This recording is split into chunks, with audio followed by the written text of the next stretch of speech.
बोलिए भगवान श्री कृष्ण की जय। गुरु नानक भगवान की जय। हम श्रीमद् भागवत महापुराण में धूर चरित पढ़ रहे हैं। तो इसके कल हमने 2 अध्याय जो स्कंद 4 में 8वां और 9वां अध्याय पढ़ा था। और इसमें हमने पढ़ा था कि राजा उत्तानपाद की 2 रानियां सुरुचि और सुनीति थी। तो सुरुचि के उत्तम नाम का पुत्र हुआ था और सुनीति के धूर जी पैदा हुए थे। एक दिन राजा जो है कि बैठे हुए थे, उनकी गोद में उत्तम बैठा हुआ था। तो धूर जी ने भी राजा की गोद में बैठने की इच्छा की, प्रयास किया, परंतु उत्तम की माता सुरुचि ने जो है उसको बैठने नहीं दिया और उसको कुछ कटु वचन कहे। वो बेचारा रोता हुआ चिल्लाता हुआ अपनी माता के पास गया।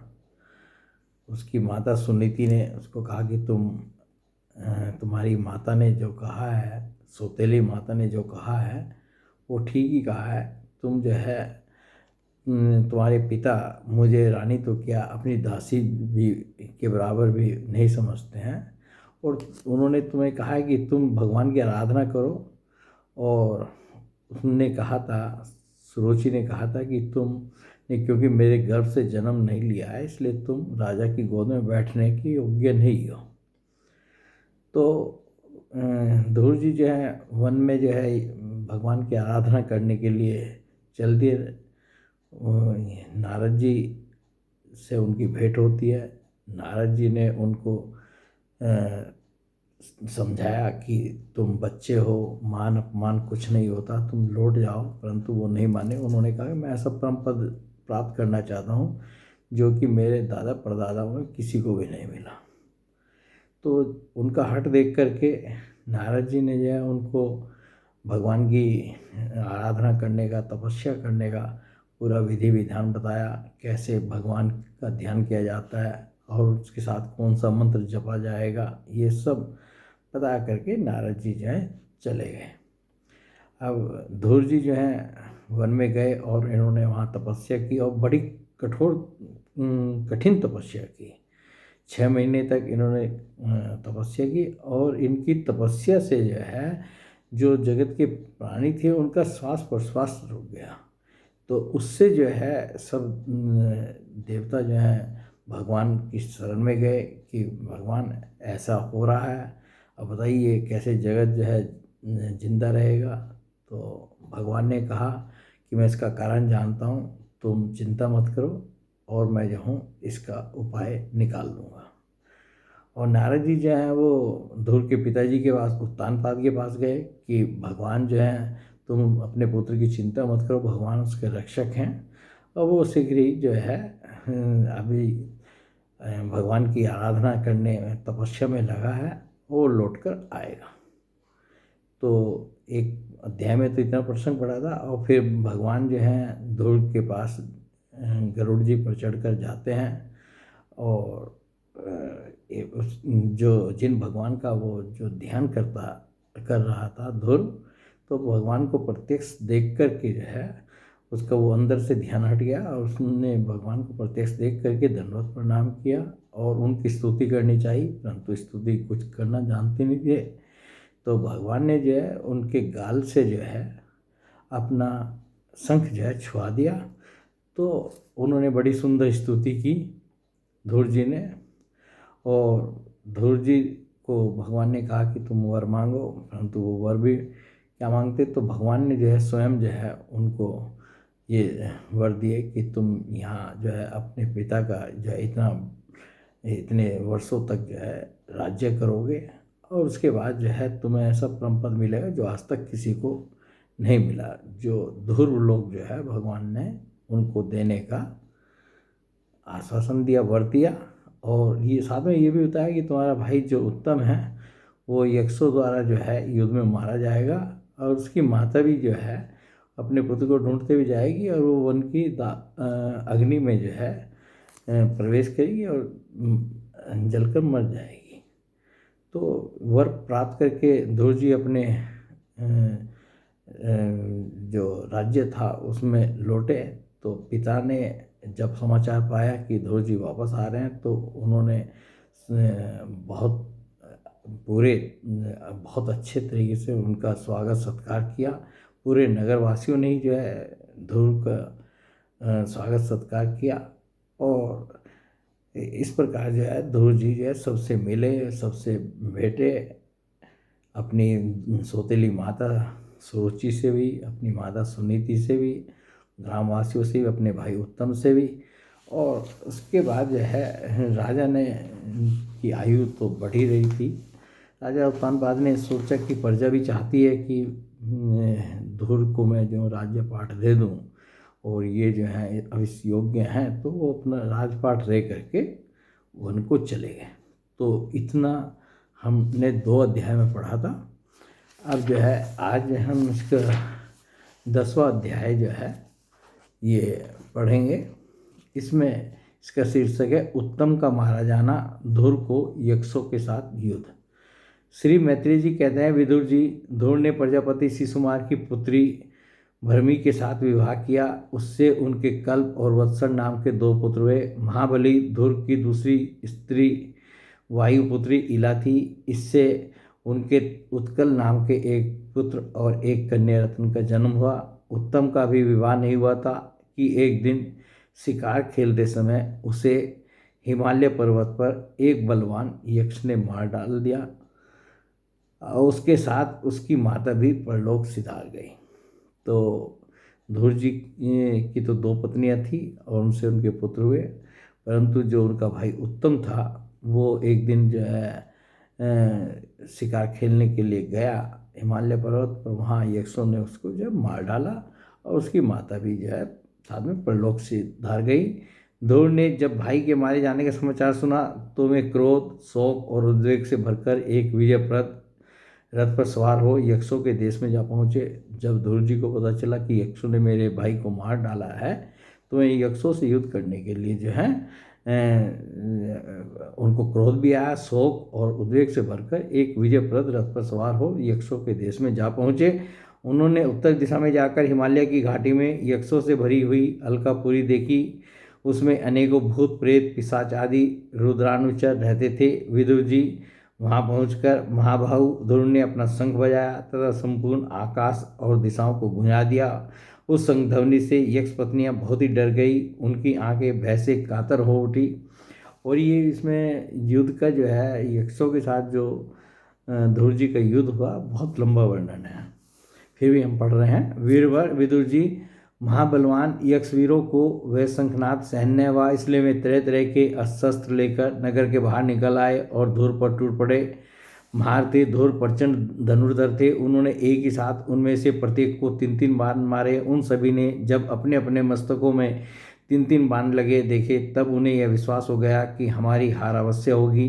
वे ध्रुव जी के इस अद्भुत पराक्रम की प्रशंसा करने लगे। फिर जैसे सर्प किसी के पैरों का आघात नहीं सहते, उसी प्रकार ध्रुव के इस पराक्रम को न सहकर उन्होंने भी उनके बाणों के जवाब में एक ही साथ उनसे दूने 6-6 बाण छोड़े। यक्षों की संख्या 13 अयूत थी। उन्होंने ध्रुव जी का बदला लेने के लिए अत्यंत कुपित होकर रथ और सारथी के सहित उन पर परिघ, खड्ग, प्रास, त्रिशूल, फरसा, शक्ति, रिष्टि, वसुंडी तथा चित्र विचित्र पंखदार बाणों की वर्षा की। इस भीषण शस्त्र वर्षा से ध्रुव जी बिल्कुल ढक गए। तब लोगों को उनका दिखना वैसे ही बंद हो गया जैसे भारी वर्षा से पर्वत का। उस समय जो सिद्धगण आकाश में स्थित होकर यह दृश्य देख रहे थे वे सब हाय हाय करने लगे और कहने लगे, आज यक्ष सेना रूप समुद्र में डूबकर यह मानव सूर्य अस्त हो गया। तो जब अस्त्रों से जो है ध्रुव जी ढक गए शत्रु पक्ष की सेना से, यक्षों की सेना से, तो जो है ये सब जो है जो सिद्धगण आकाश में स्थित होकर इस युद्ध को देख रहे थे उन्होंने कहा कि भाई ये तो बहुत बुरा हुआ और ऐसा लगता है कि ये यक्ष सेना रूप समुद्र में डूबकर यह मानव सूर्य अस्त हो गया। यक्ष लोग अपनी विजय की घोषणा करते हुए युद्ध क्षेत्र में सिंह की तरह गरजने लगे। इसी बीच में ध्रुव जी का रथ एकाएक वैसे प्रकट हो गया जैसे कोहरे में से सूर्य भगवान निकल आते हैं। ध्रुव जी ने अपने दिव्य धनुष की टंकार करके शत्रुओं के दिल दहला दिए और फिर प्रचंड बाणों की वर्षा करके उनके अस्त्र शस्त्रों को इस प्रकार छिन्न भिन्न कर दिया जैसे आंधी बादलों को तितर बितर कर देती है। उनके धनुष से छूटे हुए तीखे तीर यक्ष राक्षसों के कवचों को भेदकर इस प्रकार उनके शरीरों में घुस गए जैसे इंद्र के छोड़े हुए वज्र पर्वतों में प्रवेश कर गए थे। विदुर जी महाराज ध्रुव के बाणों से कटे हुए यक्षों के सुंदर कुंडल मंडित मस्तकों से, सुनहरी तालवृक्ष के समान जांघों से, वल्य विभूषित बाहुओं से, हार भुजबंद मुकुट और बहुमूल्य पगड़ियों से पटी हुई वह वीरों के मन को लुभाने वाली समरभूमि बड़ी शोभा पा रही थी। जो यक्ष किसी प्रकार जीवित बचे वे क्षत्रिय परवर ध्रुव जी के बाणों से प्राय अंग अंग छिन्न भिन्न हो जाने के कारण युद्ध क्रीड़ा में सिंह से परास्त हुए गजराज के समान मैदान छोड़कर भाग गए। नरश्रेष्ठ ध्रुव जी ने देखा कि उस विस्तृत रणभूमि में अब एक भी शत्रु अस्त्र लिए उनके सामने नहीं है। पूरी जो विपक्ष की सेना थी वो सब खाली हो गई। तो उनकी इच्छा अलकापुरी देखने की हुई, किंतु वे पुरी के भीतर नहीं गए। वे मायावी क्या करना चाहते हैं इस बात को का मनुष्य को पता नहीं लग सकता।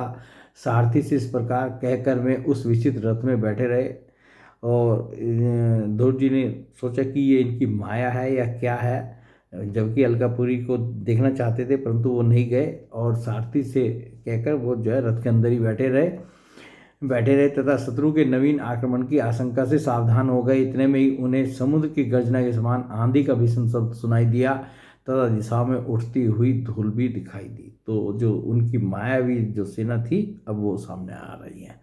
एक क्षण में ही सारा आकाश मेघमाला से घिर गया। सब और भयंकर गड़गड़ाहट के साथ बिजली चमकने लगी। निष्पाप विदुर जी उन बादलों से खून कफ पीप विष्ठा मूत्र और चर्बी की वर्षा होने लगी और ध्रुव जी के आगे आकाश से बहुत से धड़ गिरने लगे।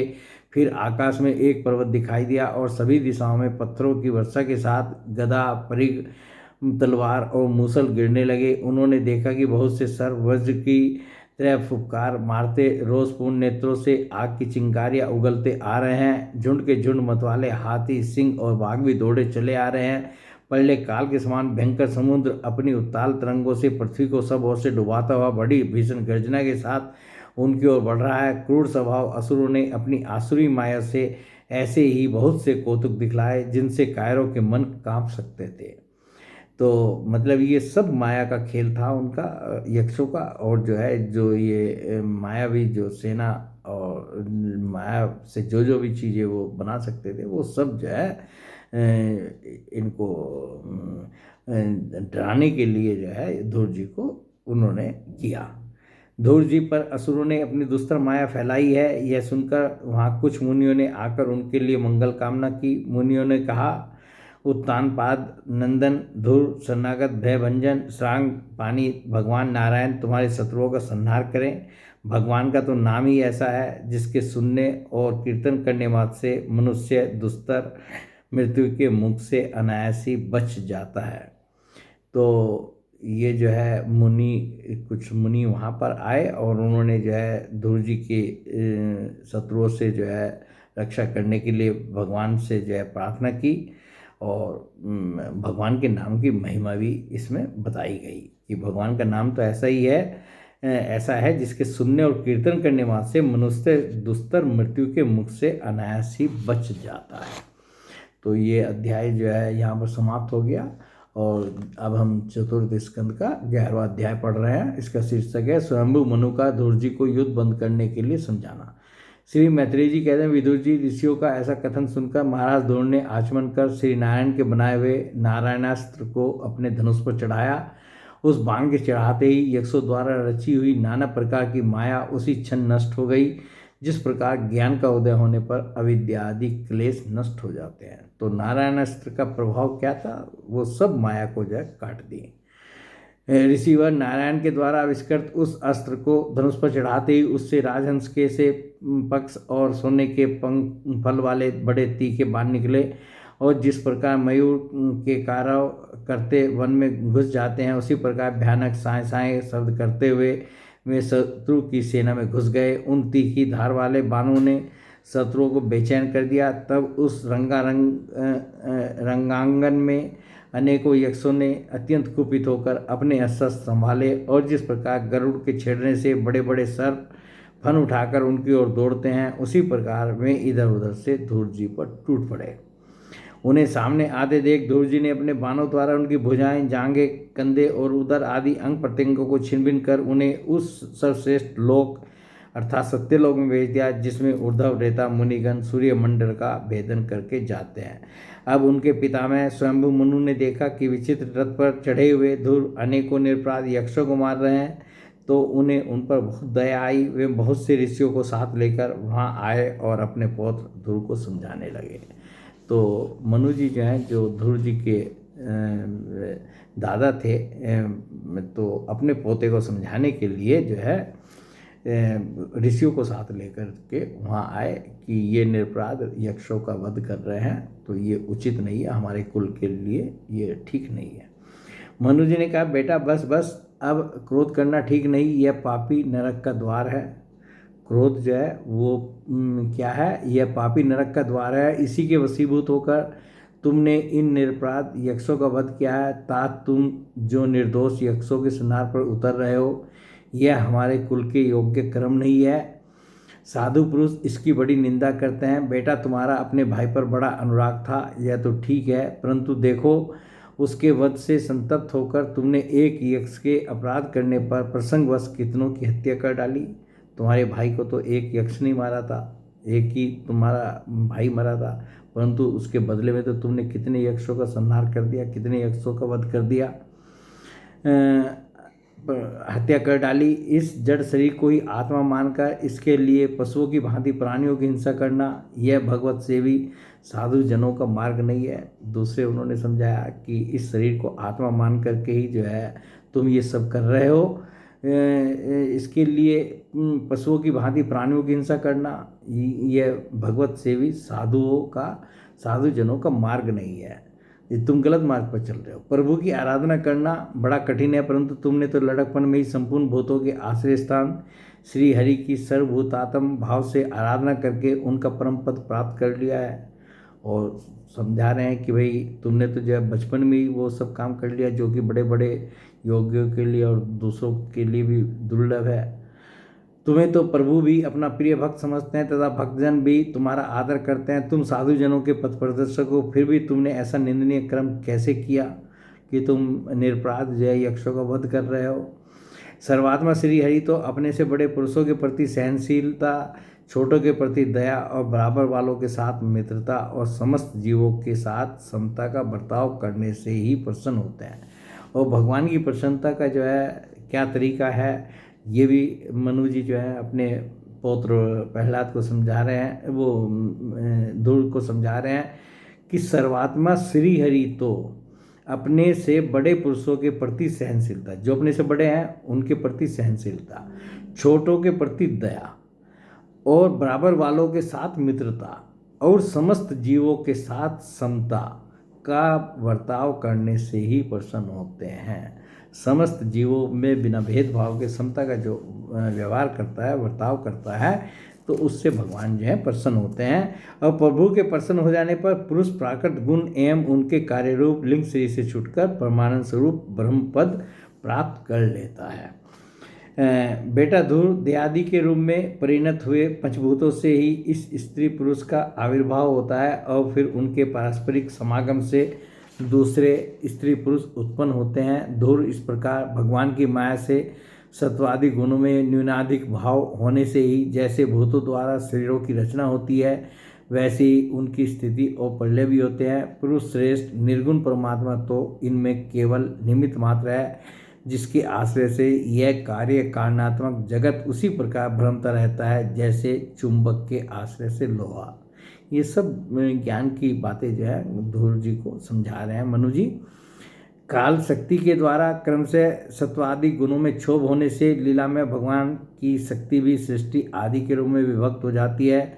अतः भगवान अकर्ता होकर भी जगत की रचना करते हैं और संहार करने वाले न होकर भी इसका संहार करते हैं। सचमुच उन अनंत प्रभु की लीला सर्वथा अचिंतनीय है। धूर में कालस्वरूप अव्यय परमात्मा ही स्वयं अंत रहित होकर भी जगत का अंत करने वाले हैं तथा अनादि होकर भी सबके आदि करता है। वे ही एक जीव से दूसरे जीव को उत्पन्न कर संसार की सृष्टि करते हैं तथा मृत्यु के द्वारा मारने वाले को भी मरवाकर उसका संहार करते हैं। वे काल भगवान संपूर्ण सृष्टि में समान रूप से अनुप्रविष्ट हैं। उनका न तो कोई मित्र पक्ष है और न शत्रु पक्ष। जैसे वायु के चलने पर धूल उसके साथ साथ उड़ती है, उसी प्रकार समस्त जीव अपने अपने कर्मों के अधीन होकर काल की गति का अनुसरण करते हैं। अपने अपने कर्मानुसार सुख दुख आदि फल भोगते हैं। तो मतलब जो है ये मनु जी जो है ध्रुव जी को कह रहे हैं कि सभी प्राणी जो है अपने अपने कर्मों के अनुसार सुख दुख को भोगते रहते हैं।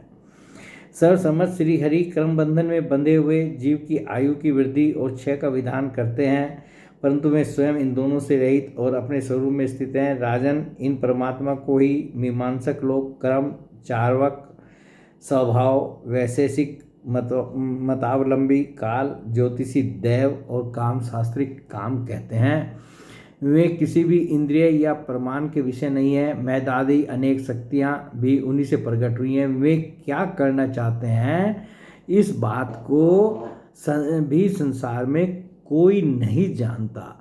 फिर अपने मूल कारण उन प्रभु को तो जान ही कौन सकता है।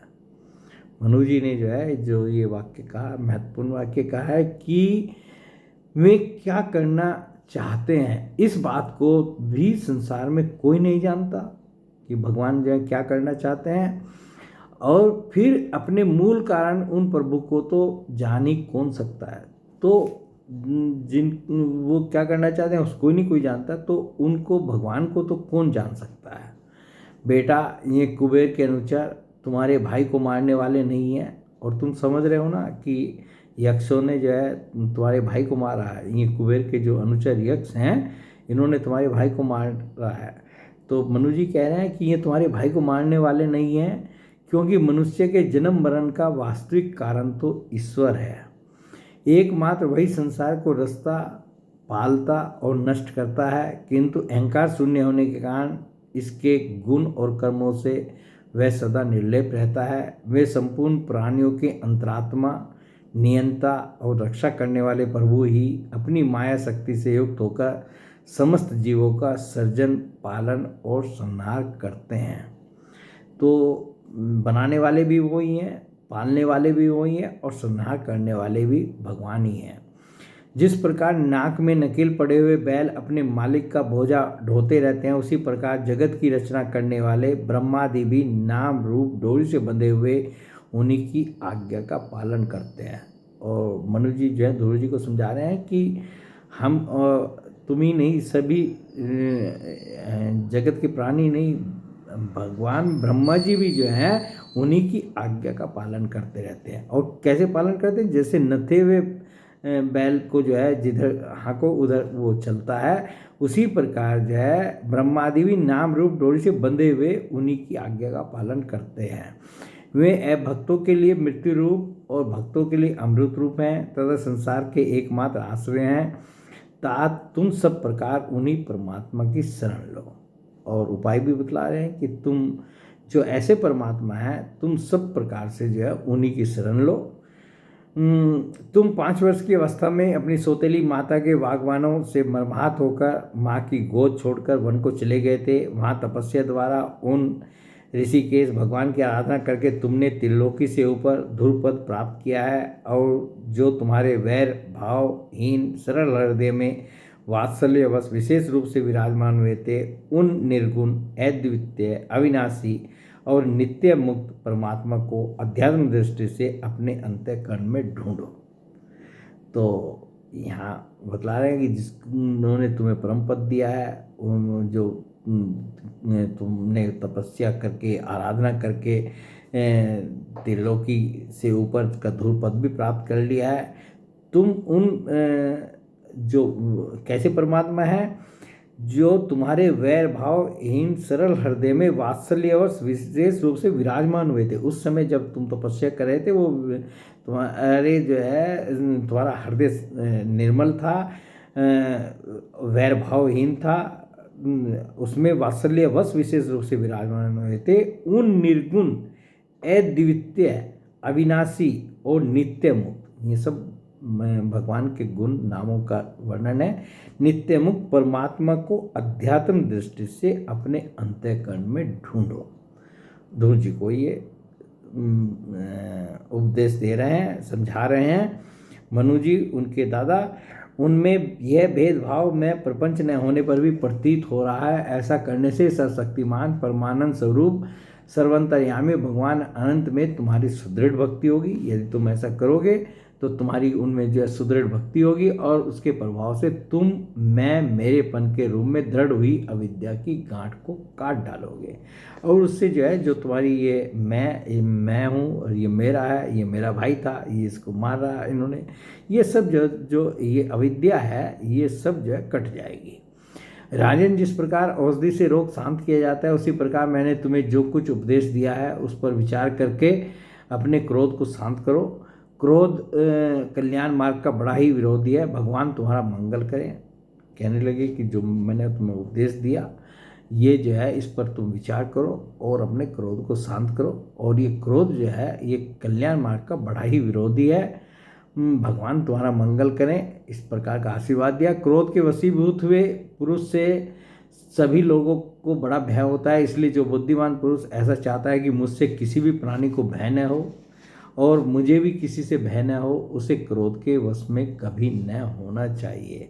यदि कोई प्राणी चाहता है कि मुझे किसी से भय न हो और मुझसे भी जो है किसी को भय न हो, तो उसको जो है क्रोध के वशीभूत नहीं होना चाहिए। तुमने जो ये समझकर कि मेरे भाई ये मेरे भाई के मारने वाले हैं, इतने यक्षों का संहार किया है, इससे तुम्हारे द्वारा भगवान शंकर के सखा कुबेर जी का बड़ा अपराध हुआ है। तो कुबेर जी कौन है? भगवान शंकर के सखा हैं, और ये यक्ष कौन है? उनके सेवक हैं कुबेर जी के। इसलिए बेटा, जब तक कि महापुरुषों का तेज हमारे कुल को आक्रांत नहीं कर लेता, इसके पहले ही विनम्र भाषण और विनय के द्वारा शीघ्र उन्हें प्रसन्न कर लो, यानी कि कुबेर जी को प्रसन्न कर लो। इस प्रकार स्वयंभू मनु ने अपने पौत्र ध्रुव को शिक्षा दी। तब ध्रुव जी ने उन्हें प्रणाम किया। इसके पश्चात वे महर्षियों के सहित अपने लोक को चले गए। तो जो है मनु जी जो है वो अपने लोक को जो है जिन महर्षियों के साथ आए थे चले गए ध्रुव जी को उपदेश दे करके। तो ये अध्याय जो है यहाँ पर समाप्त हो जाता है, और अंतिम अध्याय जो है इसका 12वां अध्याय ध्रुव चरित्र का हम पढ़ रहे हैं। इसका शीर्षक है ध्रुव जी को कुबेर का वरदान और विष्णु लोक की प्राप्ति। श्री मैत्रेय जी कहते हैं, विदुर जी, ध्रुव का क्रोध शांत हो गया और वे यक्षों के वध से निवृत्त हो गए हैं। यह जानकर भगवान कुबेर वहाँ आए। उस समय यक्ष, चारण और किन्नर लोग उनकी स्तुति कर रहे थे। उन्हें देखते ही ध्रुव जी हाथ जोड़कर खड़े हो गए। तब कुबेर ने कहा, जब कुबेर जी को पता चला कि अब जो है उनका ध्रुव जी का क्रोध जो है शांत हो गया है अपने दादा मनु जी के उपदेश से, तो जो है और यक्षों को मारना भी उन्होंने बंद कर दिया है। तो वे जो है ध्रुव जी के पास आए। उनको देखकर जो है ध्रुव जी ने खड़े होकर उनके सामने खड़े हो गए। उनकी स्तुति कर रहे थे। जो उनके साथ आए थे चारण और किन्नर लोग कुबेर जी की स्तुति कर रहे थे। उन्हें देखते ध्रुव जी हाथ जोड़कर खड़े हो गए। तब कुबेर ने कहा, श्री कुबेर जी बोले, शुद्ध हृदय क्षत्रिय कुमार, तुमने अपने दादा के उपदेश से ऐसा दुस्तेय वैर त्याग दिया, इससे मैं तुम पर बहुत प्रसन्न हूँ। वास्तव में न तुमने यक्षों को मारा है और न यक्षों ने तुम्हारे भाई को। और ये भी समझा रहे हैं कि देखो, तुम जो समझ रहे हो ना कि यक्ष ने मेरे भाई को उत्तम को मार दिया है और इसलिए जो है तुम उनका वध किए जा रहे थे, तो कह रहे हैं कि न तो यक्षों ने तुम्हारे भाई को मारा है और न तुमने यक्षों को मारा है। समस्त जीवों की उत्पत्ति और विनाश का कारण तो एकमात्र काल ही है। यह मैं तू आदि मिथ्या बुद्धि तो जीव को अज्ञानवश स्वप्न के समान शरीर आदि को ही आत्मा मानने से उत्पन्न होती है। इसी से मनुष्य को बंधन एवं दुख आदि विपरीत अवस्थाओं की प्राप्ति होती है। दूर अब तुम जाओ। और ये बुद्धि कैसे आती है? जो हम जो है इस शरीर को ही जो है अपना मैं मानने लगते हैं, तो ये उससे ये बुद्धि में जो है ये विकार आता है। दूर अब तुम जाओ, भगवान तुम्हारा मंगल करें। तुम संसार पास से मुक्त होने के लिए सब जीवों में समदृष्टि रखकर सर्वभूतात्मा भगवान श्री हरि का भजन करो। तो देखिए ये कह रहे हैं कि तुम जाओ और सब भूत प्राणियों में समदृष्टि रखकर, किसी के साथ पक्षपात नहीं, समदृष्टि रखकर सर्वभूतात्मा मतलब जो भगवान जो है सब भूतों के अंदर, सब प्राणियों के अंदर अंतर्यामी रूप से उपस्थित हैं। सर्वभूतात्मा भगवान श्री हरि का भजन करो और उन भगवान का तुम भजन करो। वे संसार पास का छेदन करने वाले हैं तथा संसार की उत्पत्ति आदि के लिए अपनी त्रिगुणात्मिका माया शक्ति से युक्त होकर भी वास्तव में उससे रहित हैं। उनके चरण कमल ही सबके लिए भजन करने योग्य हैं। भगवान के चरण कमल जो हैं सबके लिए भजन करने योग्य हैं। प्रियवर, हमने सुना है कि तुम सर्वदा भगवान कमलनाभ के चरण कमलों के समीप रहने वाले हो, इसलिए तुम अवश्य ही वर पाने योग्य हो। दूर तुम्हें जिस वर की इच्छा हो मुझसे निसंकोच एवं निशंक होकर मांग लो। तो कुबेर जी ने जो है दूर जी को इस प्रकार वर मांगने के लिए कहा। श्री मैत्रेय जी कहते हैं, और ये कथा कौन किसको सुना रहा है? ये दूर जी की कथा ये मैत्रेय जी जो है विदुर जी को सुना रहे हैं। श्री मैत्रेय जी कहते हैं, विदुर जी, यक्षराज कुबेर ने जब इस प्रकार वर मांगने के लिए आग्रह किया, तब महाभागवत महामती दूर जी ने उनसे यही मांगा कि मुझे श्री हरि की अखंड स्मृति बनी रहे, जिससे मनुष्य सहज ही इस दुस्तर संसार सागर को पार कर जाता है। तो दूर जी ने क्या मांगा? और यही जो है मांगने की चीज़ है कि मुझे जो है भगवान की जो है अखंड स्मृति बनी रहे, मैं कभी भी भगवान को भूलूं नहीं, हर समय जो है भगवान को याद करता रहूं। तो ये अखंड स्मृति का जो है वरदान मांगा, जिससे मनुष्य सहज ही इस दुस्तर संसार सागर को पार कर जाता है। इडविडा के पुत्र कुबेर जी ने बड़े प्रसन्न मन से उन्हें भगवत स्मृति प्रदान की। फिर उनके देखते ही देखते वे अंतर्ध्यान हो गए। वरदान दे दिया कुबेर जी ने और अंतर्ध्यान हो गए। इसके पश्चात ध्रुव जी भी अपनी राजधानी को लौट आए। वहाँ रहते हुए उन्होंने बड़ी बड़ी दक्षिणा वाले यज्ञों से केवल यज्ञ पुरुष की आराधना की। भगवानी द्रव्य, क्रिया और देवता संबंधी समस्त कर्म और उसके फल हैं तथा वे ही कर्म फल के दाता भी हैं। सर्वोपाधि शून्य सर्वात्मा श्री अच्युत में प्रबल वेग युक्त भक्ति भाव रखते हुए ध्रुव जी अपने में और समस्त प्राणियों में सर्वव्यापक श्री हरि को ही विराजमान देखने लगे। ध्रुव जी बड़े ही शील संपन्न, ब्राह्मण भक्त, दीनवत्सल और धर्म मर्यादा के रक्षक थे। उनकी प्रजा उन्हें साक्षात पिता के समान मानती थी। इस प्रकार तरह तरह के ऐश्वर्य भोग से, पुण्य का और भोगों के त्याग पूर्वक यज्ञ आदि कर्मों के अनुष्ठान से पाप का क्षय करते हुए उन्होंने 36,000 वर्ष तक पृथ्वी का शासन किया। जितेंद्रिय महात्मा ध्रुव ने इसी तरह धर्म, अर्थ और काम के संपादन में बहुत से वर्ष बिताकर अपने पुत्र उत्कल को राज सिंहासन सौंप दिया। और जो उनके पुत्र उत्कल थे उनको जो है राज सिंहासन पर बैठा दिया। इस संपूर्ण दृश्य प्रपंच को अविद्या रचित स्वप्न और गंधर्व नगर के समान माया से अपने में ही कल्पित मानकर और यह समझकर कि शरीर, स्त्री, पुत्र, मित्र, सेना, भरा पूरा खजाना, जनाने महल, सुरम्य विहार भूमि और समुद्र पर्यंत भूमंडल का राज्य, ये सभी काल के गाल में पड़े हुए हैं। वे बद्रिका आश्रम को चले गए। और ये देखिए ये जो है बहुत अच्छी बात जो है यहाँ पर ये पढ़ने को मिल रही है कि यह समझकर कि शरीर, स्त्री, पुत्र, मित्र, सेना, भरा पूरा खजाना, जनाने महल, सुरम्य विहार भूमि और समुद्र पर्यंत भूमंडल का राज्य, ये सभी काल के गाल में पड़े हुए हैं, यानी इनको सबको नष्ट होना है। एक ना एक दिन ये सब नष्ट हो जाएंगे। वे बद्रिकाश्रम को चले गए। तो ध्रुव जी जो है बद्रिकाश्रम को चले गए। वहाँ उन्होंने क्या किया, वहाँ उन्होंने पवित्र जल में स्नान कर इंद्रियों को विशुद्ध अर्थात शांत किया। फिर स्थिर आसन से बैठकर प्राणायाम द्वारा वायु को वश में किया। तदंतर मन के द्वारा इंद्रियों को बाह्य विषयों से हटाकर मन को भगवान के स्थूल विराट स्वरूप में स्थिर कर दिया। उसी विराट रूप का चिंतन करते करते वे अंत में ध्याता और देह के भेद से शून्य निर्विकल्प समाधि में लीन हो गए और उस अवस्था में विराट रूप का भी परित्याग कर दिया। इस प्रकार भगवान श्री हरि के प्रति निरंतर भक्ति भाव का प्रवाह चलते रहने से उनके नेत्रों में बार बार आनंद आश्रुओं की बाढ़ सी आ जाती थी। इससे उनका हृदय द्रवीभूत हो गया और शरीर में रोमांच हो आया। फिर देहाभिमान गलित हो जाने से उन्हें मैं दूर हूँ इसकी स्मृति भी न रही।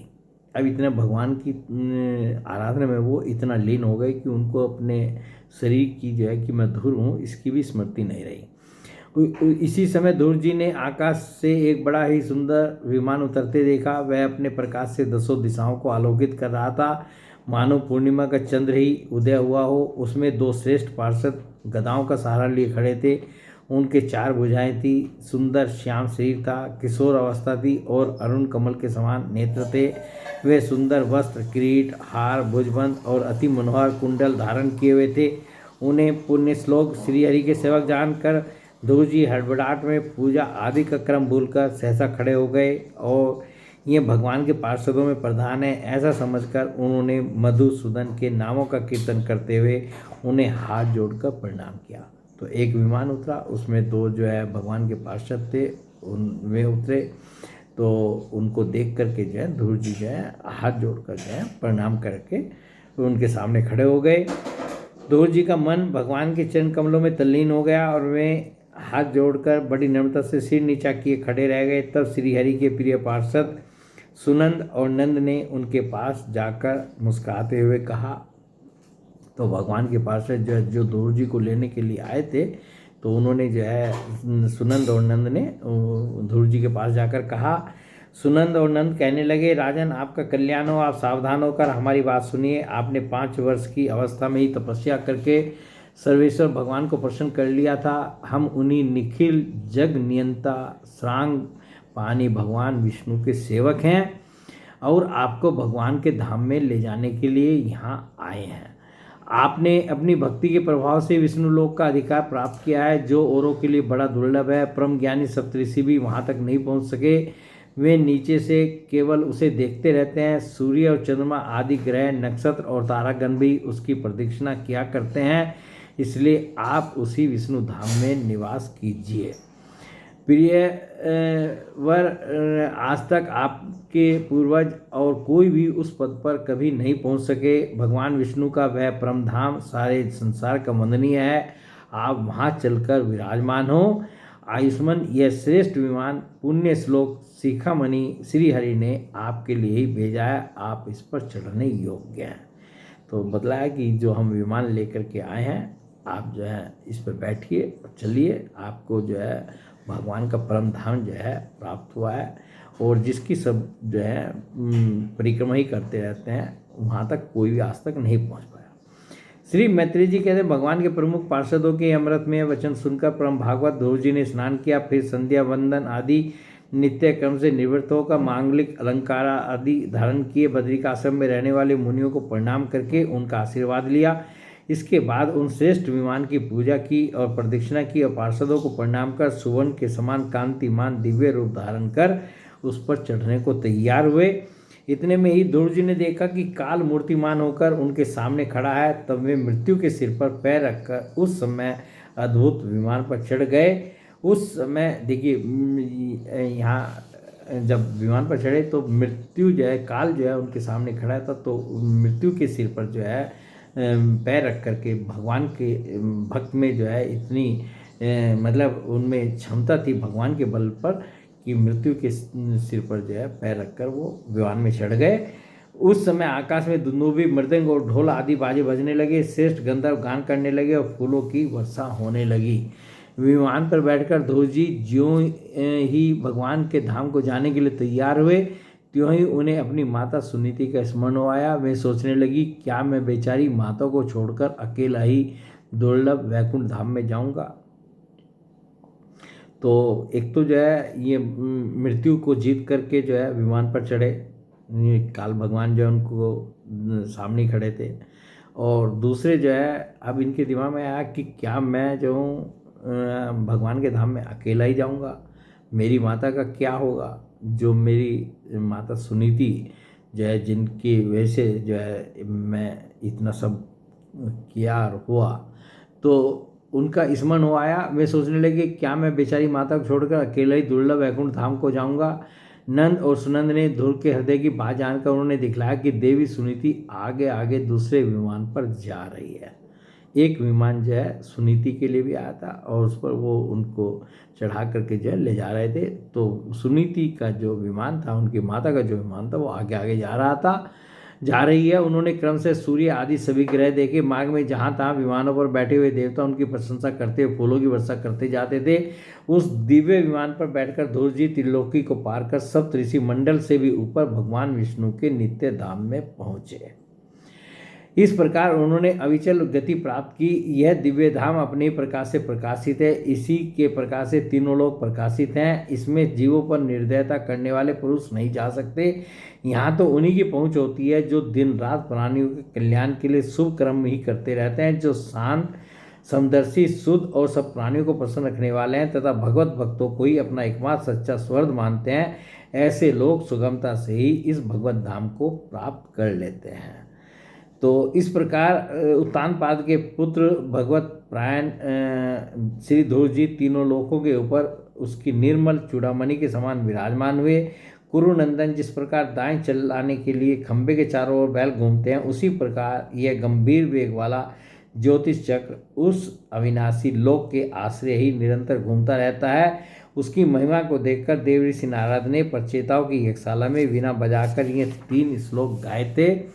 नारद जी ने कहा था, इसमें संदेह नहीं, पति प्रायणा सुनीति के पुत्र ध्रुव ने तपस्या द्वारा अद्भुत शक्ति संचित करके जो गति पाई है, उसे भागवत धर्मों की आलोचना करके वेदवादी मुनिगण भी नहीं पा सकते। फिर राजाओं की तो बात ही क्या है। अहो, वे 5 वर्ष की अवस्था में ही सौतेली माता के वाग्बाणों से मर्माहत होकर दुखी हृदय से वन में चले गए और मेरे उपदेश के अनुसार आचरण करके ही उन अजय प्रभु को जीत लिया, जो केवल अपने भक्तों के गुणों से ही वश में होते हैं।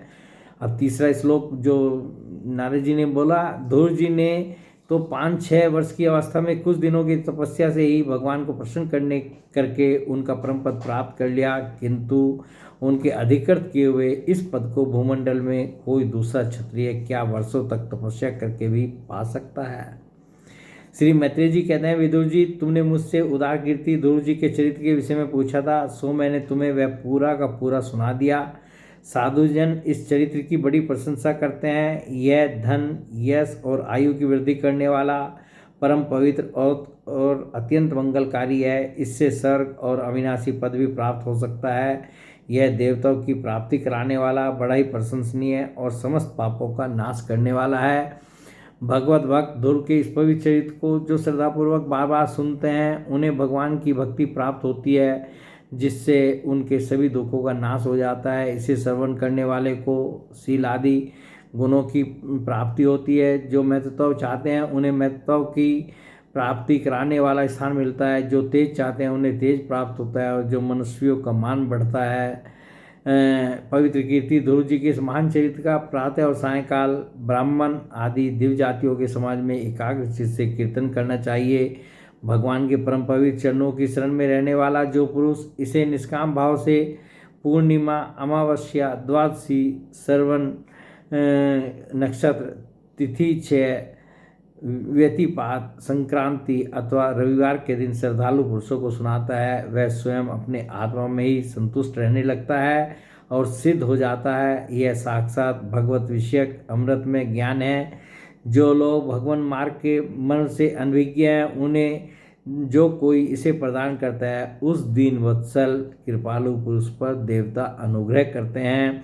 ध्रुव जी के कर्म सर्वत्र प्रसिद्ध और परम पवित्र हैं। वे अपनी बाल्यावस्था में ही माता के घर और खिलौनों का मोह छोड़कर श्री विष्णु भगवान की शरण में चले गए थे। कुरुनंदन, उनका यह पवित्र चरित्र मैंने तुम्हें सुना दिया। तो मैत्रेय जी ने जो है विदुर जी को ध्रुव जी का ये पूरा चरित्र जो है सुनाया और हम लोगों ने भी पढ़ा सुना। बोलिए भगवान श्री कृष्ण की जय, गुरु नानक भगवान की जय।